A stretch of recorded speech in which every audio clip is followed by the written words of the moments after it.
আদম থেকে আমাদের নবী পর্যন্ত যত নবী আল্লাহ পৃথিবীতে প্রেরণ করেছেন সমস্ত নবী মানুষ। উলামায়ে কেরাম যে হাবিবুল্লাহ মাহমুদ কাসেমী সাহেব এখানে আছে, সুলতানুল ওয়াইজিন আছে, এই জন্য আমার কিন্তু কথা বলতে একটু সাহস আছে, কারণ আমার মতো বেলেম মানুষ যে কথাগুলি বলবো যদি হাবিবুল্লাহ মাহমুদ কাসেমী সাহেব এরকম করে তাইলে আপনারা মনে করবেন যে কথাটা ঠিক আছে, আর উনি যদি এটা ঠিক নেই। কথা বুঝে শেষ তো জি।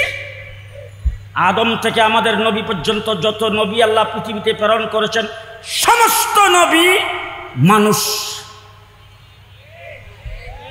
সব নবী ওই মাঝে মাঝে দেখেন তো কিছু অন্য দলের মানুষ আছে কিনা, হেরাই দিয়েও কয়াবেন সব নবী, সব নবী, সব নবী মানুষ। 2 নম্বর, যত নবী আল্লাহ দুনিয়াতে প্রেরণ করেছেন সব নবী পুরুষ। কোন মায়া লোকরে, কোন লেডিস, হ্যাঁ নবী, সব নবী, সব নবী পুরুষ। 3 নম্বর, নবী বুড়ে ইলেকশনে, নির্বাচনে, জি নবী সকলে মিল্লা বানায়, সংসদে বিল পাশ কইরা। নবী কেডা বানায়? আরো আসতে, নবী কে বানায়? নবী আল্লাহ পাক প্রদত্ত, আল্লাহ নবী পাঠায়, দুনিয়ার কোনো মানুষ নবী বানায় না। নিজে দাবি করে কেউ নবী হইতে পারে না। শেষ কথা ভালো করে শুনেন, আদম থেকে আমাদের নবী মুহাম্মদুর রাসূলুল্লাহ সাল্লাল্লাহু আলাইহি ওয়াসাল্লাম পর্যন্ত আমাদের মুসলমানদের হক্কানি আলেম উলামায়ে কেরামের, উলামায়ে দেওবন্দের, উলামায়ে কওমিয়ার আকীদা হলো সমস্ত নবী বেগুনাহ মাসুম। নবী নবী নবী গুনাহ করতে খারাপ বেশি একটা কথা কয় না, নবী গুনাহ করতে, নবীর দ্বারা গুনাহ পরিষ্কার ভাষায় বলে যাচ্ছে উলামায়ে কেরামকে সাক্ষী রেখে, কোন গুনাহগারকে আল্লাহ নবুয়ত দেয় না। কোন গুনাহগার নবী বেগুনাহ, নবী বেগুনাহ মাসুম। এবার আমাদের দেশে কিছু সংখ্যক লোক আছে তারা কয় না নবীর দ্বারাও গুনাহ হয়, আল্লাহই করায়। তার কারণটা হইল নবী যে মানুষ এটা প্রমাণ করতে। নাউজুবিল্লাহ, যারা কইছে না এরা হে দলের। আচ্ছা, এখন একটা কথা আমি আপনাদেরকে বলতেছি, আপনাদের ঘরে মাসুম নাই তো? হ্যাঁ মাসুম আছে? মাসুম কারে কয়? ছোট বাচ্চাদের কি কয়? মাসুম। আচ্ছা, এখন যদি এখান থেকে একজন বড় ব্যক্তি, যারা স্টেজে বসা আছে এরকম একজন বড় ব্যক্তি যদি আইসা এই দিক দিয়ে রওনা হয়ে আইসা যদি এখানে বসে আমিন ভাইয়ের সামনে, হ্যাঁ কি হইলে বেয়াদব। আর শুধু একটা বাচ্চা হ্যাঁ স্টেজে উঠতে ওই এক দৌড় দিয়ে আইসা আমিন ভাইয়ের কুল, হ্যাঁ এসে বসলে বিয়ে দেবে হইব তো? আপনারা দেখেন অফিস আদালতে যারা চাকরি করে তাদের ঘরে যদি কোনো 2-2.5 বছরের 1-1.5 বছরের বাচ্চা যদি থাকে, অফিসে যাওয়ার সময়, দোকানে যাওয়ার সময় ঘরের মহিলা যারা আছে তাদেরকে ডাক দেখায়, ঘরের গ্যালাস বাড়ি সাবধানে রাখো, কোন দিক দিয়ে কোনটা ধরে কোনটা ফেলায় ভাঙ্গে, কথা কয় না। তবে একজন লোক অফিসে গেছে, অফিস থেকে আইসা দেখে টেবিলের মধ্যে একটা কাঁচের গ্লাস দিয়া পানি রাখা, তার টক্কর টক্কর করে হাঁটি দূরে শুধু একটা বাচ্চা 1.5-2 বছর বয়স, এটা টকটক করে আইসা গ্লাসটার মধ্যে দইরা পানিটাও ফেলাইছে, গ্লাসটাও বাংছে। এই মুহূর্তে বাড়ির সাহেব আইসা বাড়িতে দরজা দিয়া দেখে পানিটা ফেলাইছে, গ্লাসটা বাংছে। আচ্ছা, এখন বাড়ির সাহেব ঘরে ঢুকতেই তো বাচ্চাটারে সরতাপুর শুরু করে দিব। হ্যাঁ, ঘরের মধ্যে ঢুকতেই আগে ঠান্ডা বাচ্চাটারে কোলে নিছে, পানির গ্লাসটা ফেলাইছে, বাংছে, হ্যাঁ তো একটু ভয় পেয়ে গেছে, ভয় পেয়েছে না? বাচ্চাটারে কোলে নিয়ে চুমুটুমা খায়, আব্বা কিচ্ছু হয়নি, কিচ্ছু হয়নি, কিচ্ছু হয়নি। এ কথা কইয়া বাচ্চাটার আদর করে থামায়া ভিতরের রুমের দিকে মুখটা দিয়ে পানি দিয়া গ্লাসটা এখানে কারা রাখলো রে?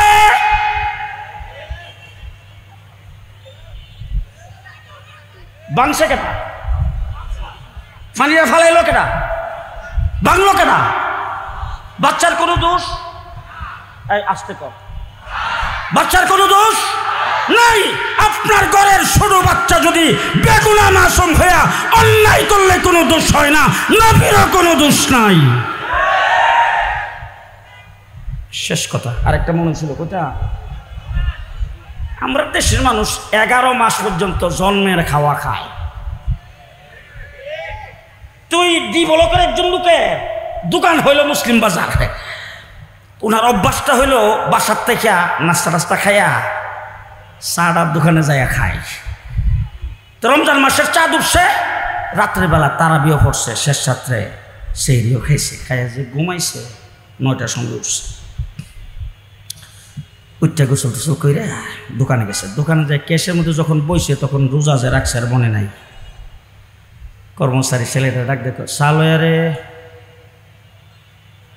ছেলেটা ওই সানতে যাইতেছে আর মনে মনে ভাবতেছে, স্যার কি রোজা রাখলো না।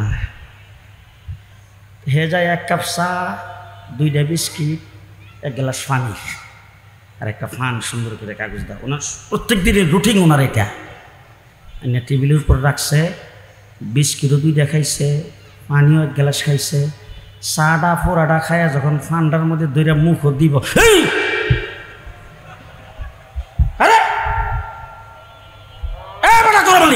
ঘটনা কি স্যার? স্যার হ্যাঁ। এখন দৌড়াইয়া মুসলিম বাজার মাদ্রাসার ইমাম সাহেবের কাছে গেছে, মসজিদে ইমাম সাহেবের যা জিজ্ঞেস করছে, হুজুর 1 গ্লাস পানি পোড়াটা খাইছি, 2টা বিস্কিট, 1 কাপ চা। আচ্ছা ইমাম সাহেব লাগবে না, আপনারা বলেন তো রোজা রোজা ভাঙছে তো? কেন আপনাদের এই এলাকায় খাইলে রোজা ভাঙে না? খাইলে রোজা ভাঙে না? 1 গ্লাস পানিও খাইলো, 2টা বিস্কিট, 1 কাপ চাও খাইলো, রোজা কথা কয় না? ভাঙছে রোজা? রোজা ভাঙছে। আপনি যেমন ফরজ রোজা রাইখা পেট বইরা খায়া ফেললো বলে রোজা ভাঙ্গে না, রোজা ভাঙ্গে না।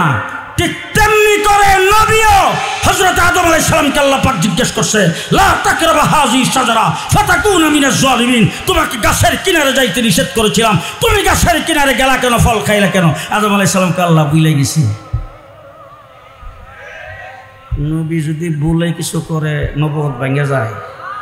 হ্যাঁ, তুমি ভুলে খাইলে রোজা ভাঙে না, আর নবী যদি ভুলে কিছু করে নবুয়ত ভাঙবে? হুজুর আকরাম সাল্লাল্লাহু আলাইহি ওয়াসাল্লামের বয়স আর আবু বকর সিদ্দিকের বয়স কাছাকাছি, 2 বছরের ব্যবধান।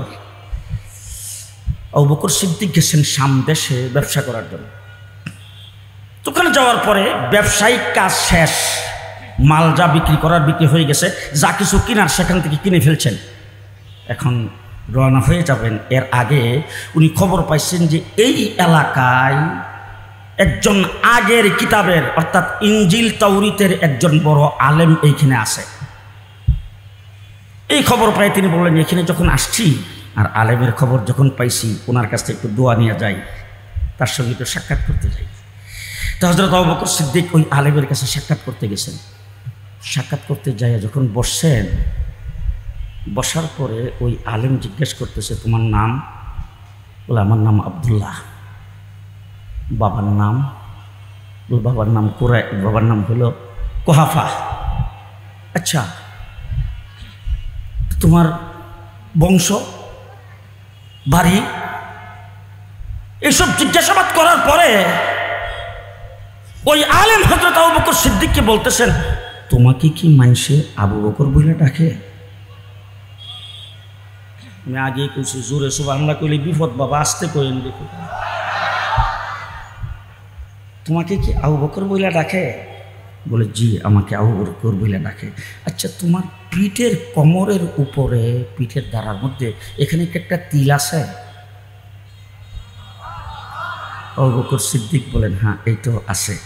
ওই আলেম বৃদ্ধ মানুষ উনি সাথে সাথে দাঁড়ায় গেছেন, দাঁড়ায় আবু বকর সিদ্দিককে টান্দা উঠাইয়া তারপরে গলার মধ্যে লাগাইছেন, জড়াইয়া ধরছেন, দইরা বলছেন যে আমি তোমাকে ইজ্জত আর সম্মান দেওয়ার এর চাইতে বেশি আমার কাছে কিছু নাই। হযরত আবু বকর সিদ্দিক বলে, দেখেন আমি শুনছি আপনি একজন বড় আলেম, এই জন্য আপনার কাছ থেকে দোয়া নেওয়ার জন্য আসছি, আপনার সহবতে কিছুক্ষণ সময় কাটাইবার জন্য আসছি। এখন আপনি ওইটা আমাকে ইজ্জত আর সম্মান দিতেছেন, আমাকে গলার মধ্যে লাগাইতেছেন, কারণটা কি? সে তখন বলল যে শোনো, আমাদের ইনজিল আর তাওরীত কিতাবের জায়গা জায়গায় লেখা আছে আখিরি নবী মুহাম্মদুর রাসূলুল্লাহ সাল্লাল্লাহু আলাইহি ওয়াসাল্লাম তিনি জন্মগ্রহণ করবে, তার নাম হবে মুহাম্মদ, তার বাবার নাম হবে আব্দুল্লাহ, তার মার নাম হবে আমেনা, তার দাদার নাম হবে আব্দুল মুত্তালিব, বংশ হবে কুরাইশ, তিনি মক্কার জমিনে আগমন করবেন, তার সর্বপ্রথম সাথী হবে হযরত আবু বকর সিদ্দিক। আলোচনা করতে গিয়ে শুরু 12 রবিউল আউয়াল, হ্যাঁ 12 রবিউল আউয়ালে শুরু না আরো আগে? জি, ইয়ামানের একজন বাদশা ছিল, নাম ছিল তুব্বা। কি নাম? তুব্বা। তার ছেলে আসছিল মদিনায় খেলার জন্য, আমাদের আমিন ভাই লাগান খেলতে গেছিল। খেলতে যাওয়ার পরে সেখানে গুন্ডুগুল লাইয়া তার ছেলেরে মদিনার লোকেরা ধরে মারে ফেলছে। এখন বাদশাহ সমস্ত সোলজার ঠিক করে যুদ্ধের প্রস্তুতি নিয়ে মদিনা আক্রমণ করার জন্য আসছে। বড় করে শুনে আক্রমণ করতে এসে মদিনার পাশে এসে এক জায়গার মধ্যে পোড়া আছে, সেখানের মধ্যে উনি তাবু গাছেন, এরা সমস্ত সৈন্যগুলিকে নিয়ে ওখানে আসেন। সকালবেলা উঠতে তারপরে পরিকল্পিতভাবে মদিনায় আক্রমণ করে মদিনার ঘর বাড়ি মানুষ যা আসে সব মাটির সাথে মিশিয়ে দেয়। রাত্রের বেলা মদিনার লোকেরা খবর পাইছে যে আমাদের এখানে একজন বাদশা আছে, তার সঙ্গে অনেক সৈন্য সামন্ত নিয়ে মদিনায় আক্রমণ করার জন্য। আচ্ছা, খবর যদি এখন দ্বীপলোকের লোকেরা যদি খবর পায় যে আসতেছে দুয়ারি পাড়ার থেকে একটা গ্রুপ আমাদের উপর আক্রমণ করতে, তখন তারা কি বসে বসে আঙ্গুল চুষব? এরাও কোনো প্রস্তুতি নিব? মদিনাওয়ালাদের কোনো প্রস্তুতি নেই। যেই মাত্র সকাল হয়েছে দেখে প্রত্যেকের ঘর থেকে খানা পিনা, নাস্তা, চা, কফি, দুধ এই সব কিছু নিয়ে কাতারে কাতারে লোকজন যাইতেছে তাদেরকে খাওয়াইতে। কথা বুঝছেন না আপনারাও? কাতারে কাতারে লোকজন যাইতেছে খাওয়াইতে। কাদেরকে? যারা আসছে মদিনাবাসীকে মারতে, আক্রমণ করতে, মিটিয়ে দিতে, তাদেরকে খাওয়াইতে যায়। এই অবস্থাটা দেখে বাদশা তখন বাদশার সাথে অনেকগুলি ইনজিল আর তাওরীত কিতাবের অনেকগুলি আলেম ছিল, আলেমদেরকে ডাকাইছে। ডাকায় তারপরে বলছে ঘটনাটা কি? ও মদিনাবাসীকে বাদশা জিজ্ঞেস করছে না, আমি তো আসছি সৈন্য সামন্ত নিয়ে তোমাদেরকে মিসবার করে দেওয়ার জন্য, তোমরা আমার জন্য নাস্তা নিয়ে আসতেছ, খাবার নিয়ে আসতেছ, আপ্যায়নের ব্যবস্থা করেছো, ঘটনাটা কি? মদিনাবাসী কয় ঠিক আছে, আপনি আমাদের জন্য আমাদেরকে মিঠিয়ে দেওয়ার জন্য আসছেন, আমাদের উপর আক্রমণ করার জন্য আসছেন, কিন্তু আসলে তো আপনি এই এলাকার লোক না, আপনি তো মেহমান। আমাদের পূর্বপুরুষ থেকে আমাদের এই মদিনাবাসীর আসল পরিচয় হলো আমরা মেহমান নওয়াজ। আমরা মানুষের মেহমানদারি করি, এই জন্য আমরা আপনাকে আগে মেহমানদারি করি, পরে আপনি কি করবেন সেটা পরের ব্যাপার।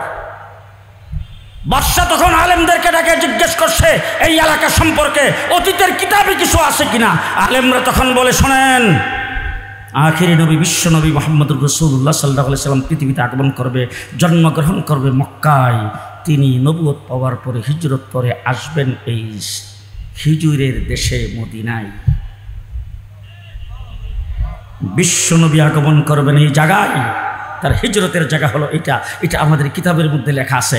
যখন এই কথা বলছেন, বাদশাহ সমস্ত সৈন্যদেরকে ডাক দিয়ে বলছেন চুপ, কোনো প্রকার আক্রমণ হবে না।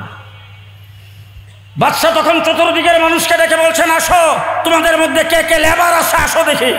সমস্ত লেবার লাগায়া সেখানে একটা ঘর তৈরি করলেন, অত্যাধুনিক ইমারত।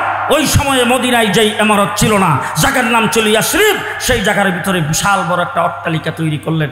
তৈরি করে তারপরে একটা কাগজের মধ্যে লিখলেন, আমি এই অট্টালিকা তৈরি করে একজন লোকের দায়িত্ব দিলেন এটাকে রক্ষণাবেক্ষণ করার জন্য, বসবাস করার জন্য, আর তার কাছে একটা কাগজের মধ্যে চিঠি লিখে দিলেন, আমি আপনার হাতে এই বাড়িটা দিয়ে গেলাম, আপনি যখন দুনিয়ার থেকে চলে যাবেন আপনার ছেলের কাছে আমার চিঠি দিয়ে যাবেন, এরপরে যখন ছেলে চলে যাব এর ছেলের কাছে চিঠি দেওয়া যাবে। সেই চিঠি মদিনায় যেদিন আল্লাহর নবী আসবেন তার জন্য এই বাড়িটা তৈরি করলাম, তার জন্য এখানে লিখে দিলাম। সেই বাড়ির মালিক হলো আখিরি নবী মুহাম্মদুর রাসূলুল্লাহ সাল্লাল্লাহু আলাইহি ওয়াসাল্লাম।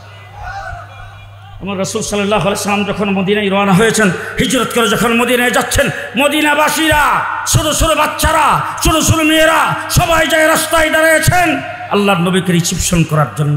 আর সেখানে তলা আল বদরু আলাইনা মিন সানিয়াতিল বিদাই, তারা সবাই পড়তেছেন, রাসূল আসছেন। আর যার বাড়ির সামনে দিয়েই যায় সবাই হুজুরকে ধরে, হুজুর হুজুর হুজুর হুজুর আমার বাড়িতে একটু থামেন, হুজুর আমার বাড়িতে একটু থামেন, আমার বাড়ির মেহমান হন। রাসূল সাল্লাল্লাহু আলাইহি ওয়াসাল্লাম যে উটের উপর সওয়ার ছিলেন, উটের লাগামটা ছেড়ে দিয়ে বলছেন, এটারে স্বাধীন দিয়ে দিলাম, উট যেখানে যেয়ে বসবে সেখানে আমি বসবাস করব। মুহাদ্দিসিন ইকরাম এখানে উপস্থিত আছেন, উট যায়া বসছেন আবু আইয়ুব আনসারী রাহমাতুল্লাহ রাদিয়াল্লাহু তাআলা আনহু বাড়ির সামনে। যেই মাত্র উট বসছেন, উটের থেকে রাসূল নাইমাই বলছেন, তুব্বার চিঠি কোথায়? আরে বাবা আস্তে আস্তে আস্তে আস্তে আস্তে দেখেন তো এখানে কাওয়া কাদেরের লোক, দলের লোক কাটা কাটা বসে আছে। জোরে সুবহানাল্লাহ, জোরে জোরে জোরে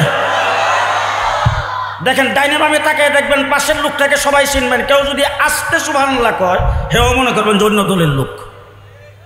সুবহানাল্লাহ জোরে কোন, হ্যাঁ জোরে বলেন সুবহানাল্লাহ।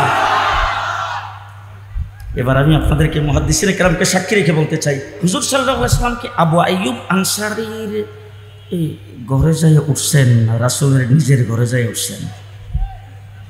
বলেন তো, হুজুর কি আবু আইয়ুব আনসারীর বাড়িতে উঠছেন না নিজের বাড়িতে উঠছেন? জি। ও আমার ভাইরা, কি দিয়ে আপনাদেরকে বোঝাবো, কি দিয়া বুঝাবো? শেষ কথা, হযরত মাওলানা খালেদ বয়ান করবেন, কথা ভালো করে শুনুন। নবী মুহাম্মদ রাসূলুল্লাহ সাল্লাল্লাহু আলাইহি ওয়াসাল্লাম আমাদের নবী, বিশ্ব নবী, আখেরি নবী।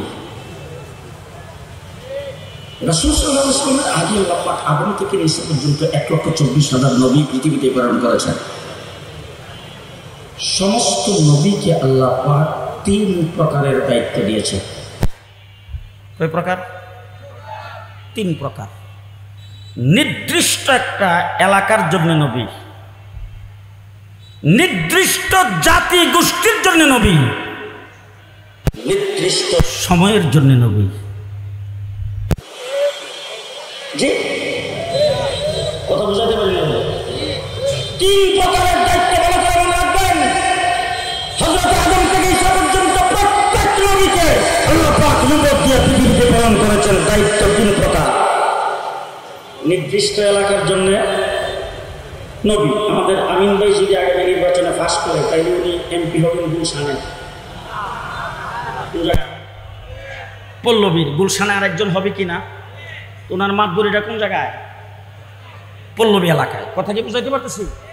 এরকম নির্দিষ্ট এলাকার জন্য আল্লাহ পাক নবী পাঠাইছে, নির্দিষ্ট জাতি গোষ্ঠীর জন্য। হযরত মূসা আলাইহিস সালাম বনী ইসরাইলের নবী, হযরত ঈসা আলাইহিস সালাম বনী ইসরাইলের নবী। নির্দিষ্ট ডেট পুশ করে নির্দিষ্ট সময়ের জন্য নবী। মধ্যখানে একটা কথা মনে পড়ে গেছে, না বলে পারছি না। আমাদের এই যে আশেপাশের দোকানগুলি বা মুসলিম বাজার, ওই বাজারে যদি আপনি যাইয়া চাউলের প্যাকেট কেনেন, এটার মধ্যে ডেট নাই তো? যে দুধের প্যাকেটে ডেট আছে না নাই? বিস্কিটের প্যাকেটে, সানাসুরের প্যাকেটে, চার প্যাকেটে ডেট আছে না নাই? যেটা ডেট এক্সপায়ার ফেল, এটা বাজার বিক্রি হয়। যদি বিক্রি করে, হ্যাঁ, নিজে যদি না পারে আমিন ভাইয়ের কাছে যাই বলবে যে আপনি একটু এসপিরি ফোন দিয়া দেন। ঠিক কিনা বলেন? দুনিয়ার মানুষের প্রত্যেকটা জিনিস মানুষ ব্যবহার করে নির্দিষ্ট ডেট, ডেট সিজার ফেল, সেই জিনিসটা যেমন জমিনের কোনো দোকানে চলে না, আদম থেকে ঈসা পর্যন্ত সমস্ত নবীর ডেট ফেল। হ্যাঁ, ডেট ডেট হযরত ঈসা আলাইহিস সালামের ডেট, হযরত মুসা আলাইহিস সালামের ডেট। সুতরাং ইহুদি আর খ্রিস্টান ধর্ম চলতে। হ্যাঁ, এখন যদি আপনাদের এলাকায় যদি কেউ এসে খ্রিস্টানের বই পুস্তক নিয়ে যদি আসে, তাহলে সর্বপ্রথম প্রশ্ন করবেন, তোরা নবীর ডেট আসেনি ক? কথা বুঝাইতে পারতেছি না বোধ হয়। 3 প্রকারের দায়িত্ব দিয়ে আল্লাহ পাক অতীতে নবী প্রেরণ করেছেন। এবার একটা ওয়াজ আপনাদের কাছে শুই না, আমার কথাটা শেষ, বাকি ওয়াজটা আপনারা করবেন। আমার নবীর বোধ হয় আল্লাহ পাক ডেট দিয়া পাঠাইছে 2041। কত তারিখ পর্যন্ত? হ্যাঁ, আমার নবীর ডেট কত তারিখ পর্যন্ত? High high high. এবার শুধু একটা কথার দ্বারা আপনাদেরকে বুঝাইতে চাই, আল্লাহ রাব্বুল আলামিন। বলেন বলেন বলেন, আল্লাহ রাব্বুল আলামিন। আর আমার নবী হইল রাহমাতুল লিল, যে আল্লাহ হলেন রাব্বুল, আর আমার নবী হইল রাহমাতুল লিল আলামিন। আল্লাহ পাকের রুবুবিয়ত যদ্দুর, আমার নবীর নবুয়ত তদ্দুর। আমার আল্লাহর আল্লাহগিরি যে এলাকায় চলে, আসমানে চলে না, আরশে আজিমে চলে না, জান্নাত জাহান্নামে চলে না, আমেরিকা তো চলেই না। জি, আল্লাহ পাকের রুবুবিয়ত যেই যেই জায়গায় চলে, আমার নবীর নবুয়তি সেই জায়গায় চলে। ঠিক কিনা বলেন? মুহাম্মদুর রাসূলুল্লাহ সাল্লাল্লাহু আলাইহি ওয়াসাল্লাম সম্পর্কে আল্লাহ রাসূল সাল্লাল্লাহু আলাইহি ওয়াসাল্লামকে একজন সাহাবী জিজ্ঞেস করেছেন, হুজুর আপনি নবী হইলেন কবে? যিনি জিজ্ঞেস করেছেন তাকে হুজুর খুব ভালো করে চিনেন, আর ওই সাহাবীও রাসূলকে খুব ভালো করে চিনেন।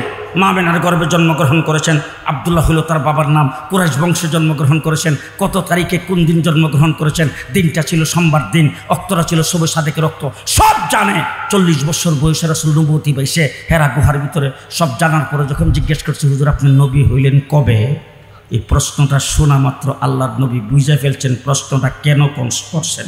তার জবাব রাসূল দিয়েছেন, কুনতু নবিয়্যান ওয়াল আদামু বাইনাল মা'i ওয়াত তিন। আমি তখনও নবী ছিলাম যখন আদম আলাইহিস সালাম পানি আর মাটিতে মিশ্রিত অবস্থায় ছিল। সেই নবী মুহাম্মদুর রাসূলুল্লাহ সাল্লাল্লাহু আলাইহি ওয়াসাল্লাম আরেকটা মাসলা বইলা শেষ। উলামায়ে কেরাম যে হাবিবুল্লাহ মাহমুদ কাসিমি সাহেব এখানে আছে, সুলতানুল ওয়াইজিন আছে, এই জন্য আমার কিন্তু কথা বলতে একটু সাহস আছে, কারণ আমার মতো বেলেম মানুষ যে কথাগুলি বলবো, যদি হাবিবুল্লাহ মাহমুদ কাসিমি সাহেব এরকম করে তাইলে আপনারা মনে করবেন যে কথাটা ঠিক আছে, আর উনি যদি এটা ঠিক নেই। কথা বুঝে শেষ তো? জি, আদম থেকে আমাদের নবী পর্যন্ত যত নবী আল্লাহ পৃথিবীতে প্রেরণ করেছেন, সমস্ত নবী মানুষ। সব নবী ওই মাঝে মাঝে দিকেন তো কিছু অন্য দলের মানুষ আছে কিনা, হেরারে দিয়েও কয়াবেন সব নবী, সব নবী, সব নবী মানুষ। 2 নম্বর, যত নবী আল্লাহ দুনিয়াতে প্রেরণ করেছেন সব নবী পুরুষ। কোন মায়া লোকরে, কোন লেডিস? হ্যাঁ, নবী সব নবী, সব নবী পুরুষ। 3 নম্বর, নবী বুড়ে ইলেকশনে, নির্বাচনে। জি, নবী সকলে মিল্লা বানায়, সংসদে বিল পাস করে। নবী কেডা বানায়? আর আস্তে, নবী কে বানায়? নবী আল্লাহ পাক প্রদত্ত, আল্লাহ নবী পাঠায়, দুনিয়ার কোনো মানুষ নবী বানায় না। নিজে দাবি করে কেউ নবী হইতে পারে না। শেষ কথা ভালো করে শুনেন, আদম থেকে আমাদের নবী মুহাম্মদুর রাসূলুল্লাহ সাল্লাল্লাহু আলাইহি ওয়াসাল্লাম পর্যন্ত আমাদের মুসলমানদের হক্কানি আলেম উলামায়ে কেরামের, উলামায়ে দেওবন্দের, উলামায়ে কওমিয়ার আকীদা হলো সমস্ত নবী বেগুনাহ মাসুম।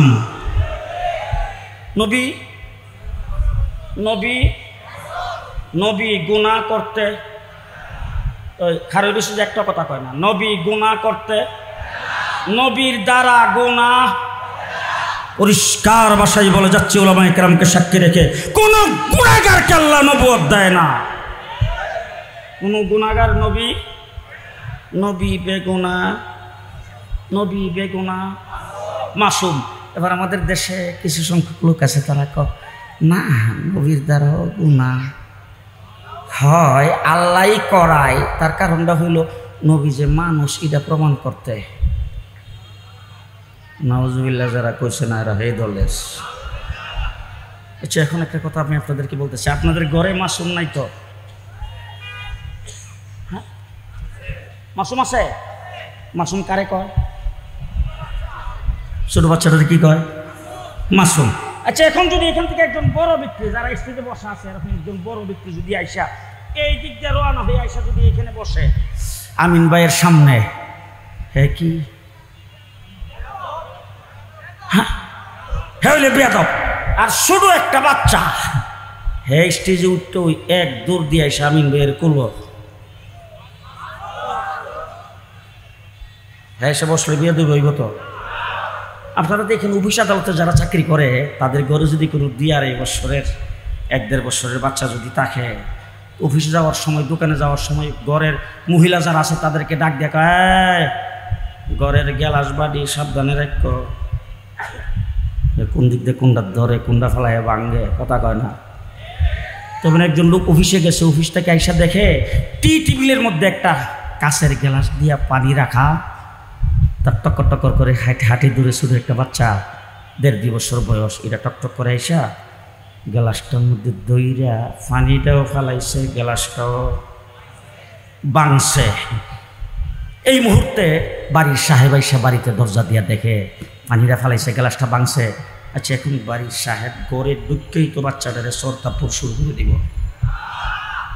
হ্যাঁ, গড়ের মধ্যে ঢুকতেই আগে ঠান্ডা বাচ্চাটারে কোলে নিছে,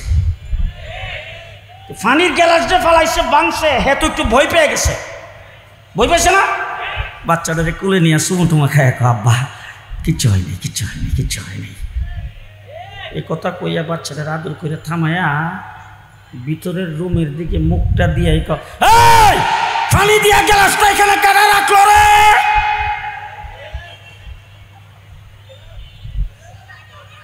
বাংছে কেটা? পানিটা ফেলাইলো কেটা? বাংলো কেটা? বাচ্চার কোনো দোষ? আসতে কর, বাচ্চার কোনো দোষ নাই। আপনার ঘরের ছোট বাচ্চা যদি বেগুনাহ মাসুম হইয়া অন্যায় করলে কোনো দোষ হয় না, নবীরও কোনো দোষ নাই। শেষ কথা। আরেকটা মনে ছিল, কোথা আমরা দেশের মানুষ 11 মাস পর্যন্ত জন্মের খাওয়া খায়। তুই ডেভেলপের একজন লোকের দোকান হইল মুসলিম বাজার, ওনার অভ্যাসটা হইল বাসার থেকে নাস্তা টাস্তা খাইয়া চাটার দোকানে যাইয়া খায়। তো রমজান মাসের চাঁদ উঠছে, রাত্রেবেলা তারাবিও পড়ছে, শেষ রাত্রে সেইরিও খাইছে, খাইয়া যে ঘুমাইছে 9টার সময় উঠছে, উঠতে গোসল টোসল করে দোকানে গেছে। দোকানে যায় ক্যাশের মধ্যে যখন বইছে তখন রোজা যে রাখছে আর মনে নাই। কর্মচারী ছেলেটা ডাক দেখো, সালয়ারে। ছেলেটা ওই শান্তি যাইতেছে আর মনে মনে ভাবতেছে, স্যার কি রোজা রাখলো না? হে যায় 1 কাপ চা, 2টা বিস্কিট, 1 গ্লাস পানি আর একটা ফান সুন্দর করে কাগজ দাও। ওনার প্রত্যেক দিনের রুটিন ওনার এটা। টেবিলের উপর রাখছে, বিস্কিটও 2টা খাইছে, পানিও 1 গ্লাস খাইছে, চাটা পোড়াটা খাইয়া যখন ফান্ডার মধ্যে 2টা মুখও দিব, আরে বেটা করে বলি ঘটনা নাকি? স্যার স্যার, হ্যাঁ। এখন দৌড়াইয়া মুসলিম বাজার মাদ্রাসার ইমাম সাহেবের কাছে গেছে মসজিদে। ইমাম সাহেবের যা জিজ্ঞেস করছে, হুজুর 1 গ্লাস পানি পোড়াটা খাইছি, 2টা বিস্কিট, 1 কাপ চা। আচ্ছা, ইমাম সাহেব লাগবে না, আপনারা বলেন তো রোজা রোজা ভাঙছে তো? কেন আপনাদের এই এলাকায় খাইলে রোজা ভাঙে না? খাইলে রোজা ভাঙে না? এক গ্লাস পানিও খাইলো, 2টা বিস্কিট, 1 কাপ চাও খাইলো, রোজা কথা কয় না, ভাঙছে রোজা, রোজা ভাঙছে। আপনি যেমন ফরজ রোজা রাইখা পেট বইরা খায়া ফেললো ভুলে, রোজা ভাঙ্গে না, রোজা ভাঙ্গে না। ঠিক তেমনি করে নবীও হযরত আদম আলাইহিস সালামকে আল্লাহ পাক জিজ্ঞেস করছে, লা তাকরাবা হাযিহি শাজারা ফাতাকুনা মিনাজ জালিমিন, তোমাকে গাছের কিনারে যাইতে নিষেধ করেছিলাম, তুমি গাছের কিনারে গেলা কেন, ফল খাইলা কেন? আদম আলাইহিস সালামকে আল্লাহ ভুলে গেছে। নবী যদি ভুলে কিছু করে নবুয়ত ভেঙে যায়? হ্যাঁ, তুমি ভুলে খাইলে রোজা ভাঙে না, আর নবী যদি ভুলে কিছু করে নবুয়ত ভাঙবে? শেষ কথা, শাইখুল হাদিস করে এখানে বসে আছে, ওনাদেরকে সাক্ষী রেখে বলে যাচ্ছি, আচ্ছা আপনারা বলেন তো গুনাহ করার জায়গাটা কোন জায়গায়? কবরে, হাসরে, জি জান্নাতে। গুনাহ করার জায়গা কোন জায়গায়? মৃত্যুর পরে কোনো গুনাহ আছে? কোনো সওয়াব আছে? কিচ্ছু নাই। গুনাহ করার জায়গা হইল দুনিয়ায়, জান্নাতে কোনো গুনাহ নাই। আছে কোনো গুনাহ? কথা বলে। তাহলে এবার জিজ্ঞেস করতে চাই, আদম আলাইহিস সালাম গন্ধম খাইছিল তো বোধ হয় এই মিরপুর 12 নম্বরে বয়া, কোন ঢাকা বাইতুল মুকাররম, হাইকোর্টে, জাতীয় উদ্যান, কোন জায়গায়? আস্তে আস্তে আস্তে, কোন জায়গায়? কোন জায়গায়? জান্নাতে কোনো গুনাহ আছে? আরো জোরে কোন? সুতরাং আদম আলাইহিস সালাম গন্ধম খাইছে, জান্নাতে বসে আদমের কোনো গুনাহ নাই। ঠিক নেবে ঠিক? আমাদের আকীদা এবং বিশ্বাস হলো নবী বেগুনাহ মাসুম, নবী গুনাহ করতে, নবী গুনাহ করতে, নবীর দ্বারা গুনাহ হয় না। কোন ব্যক্তি, কোন সংগঠন যদি নবীকে বেগুনাহ মাসুম মনে না করে, সে আহলে সুন্নাতুল জামাতের অন্তর্ভুক্ত হতে পারে না। ঠিক না বে ঠিক? এমন কোন দলের পক্ষ থেকে যদি আপনাদের কাছে আসা এসে বলে যে আমরা এবার ক্ষমতায়, ভোট তো আপনারা সবাই দিবেন মনে হয়। হ্যাঁ, আসতে করেন, আমিন ভাই যেন না শুনে। জি, খুব ভালো করে মনে রাখবেন, বাংলাদেশের হক্কানি উলামায়ে কেরাম, হেফাজতে ইসলাম সহ বাংলাদেশের সকল আলেম উলামায়ে কেরাম বাতিলের বিরুদ্ধে ১৭ বছর পর্যন্ত যুদ্ধ করে আসছেন। বর্তমান যদি কোনো বাতিল মাথা চাড়া দিয়ে উঠতে চায়, আর তারা যদি বক্তৃতায় দাঁড়ায় বলে মসজিদ থেকে আমাদেরকে গায়ে ধরে বের করে দিবে, পরিষ্কার ভাষায় বলতে চাই, আমাদের রক্ত যদি গরম করো, তোমাদেরকে বাংলাদেশ থেকে বের করে দেওয়া হবে। আমরা এই দেশে শ্বশুর বাড়িতে ঘর জামাই থাকি না, আমরা কি মামার বাড়ির বাদাইমা? আমরা কি কচুরি ফেনার মতো নদীর পানিতে ভাইসে আসছি? এই দেশেরই সন্তান, এই দেশেরই সন্তান। শাপলা চত্বরে শাহবাগীদের মোকাবেলা আমরা করেছি। বাংলাদেশের মোড়ে মোড়ে ভাস্কর্যের নামে মূর্তি স্থাপন করে, বাবার মূর্তি লাগায়া দেশটাকে যখন মূর্তির রাজত্বে পরিণত করতে চাইছে, আমরাই তার মোকাবেলা করেছি, তোমাদেরকে পাওয়া যায় নাই। সুতরাং আমাদের ইতিহাস হলো রক্তের ইতিহাস, আমাদের ইতিহাস হলো মোকাবেলার ইতিহাস। আজকে আমার আমিন ভাই এখানে আছেন, ব্যবসাতে বোঝা যাইতেছে ক্ষমতায় ওনারাই যাবে, বাবে কয় আর কি, আমি তোরা গায়েব জানি না, আপনারা কি কয়? বাবে বোঝা যায় যে ক্ষমতায় হয়তো ওনারাই যাবেন। তো ওনারা আজকে একটা কথা বলে রাখি, ক্ষমতায় যাবেন, দেশ চালাইবেন, অতীতেও চালাইছেন। জিয়াউর রহমান সাহেব সর্বপ্রথম সংবিধানে বিসমিল্লাহ স্থাপন করেছিলেন। জিয়াউর রহমান সাহেবের ধর্মনিরপেক্ষতাবাদী সংবিধানের কবর রচনা করে বাংলাদেশের সংবিধানে আল্লাহর উপর পূর্ণ আস্থা ও বিশ্বাস স্থাপন করেছিলেন। যদি এই দেশে বিএনপি ক্ষমতায় যায় অথবা যেই ক্ষমতায় যাবে, পরিষ্কার ভাষায় আজকে বলে যাচ্ছি, ইসলামের বিরুদ্ধে সামান্য কোনো পদক্ষেপ না হবে, কাউকে ছাড়া হবে না, কাউকে ছাড়া হবে না ইনশাআল্লাহ। নাসরুম মিনাল্লাহ, ফাতহুন করিব, আবাশশিরিল মুমিনিন। আসসালামু আলাইকুম ওয়া রাহমাতুল্লাহি ওয়া বারাকাতুহু।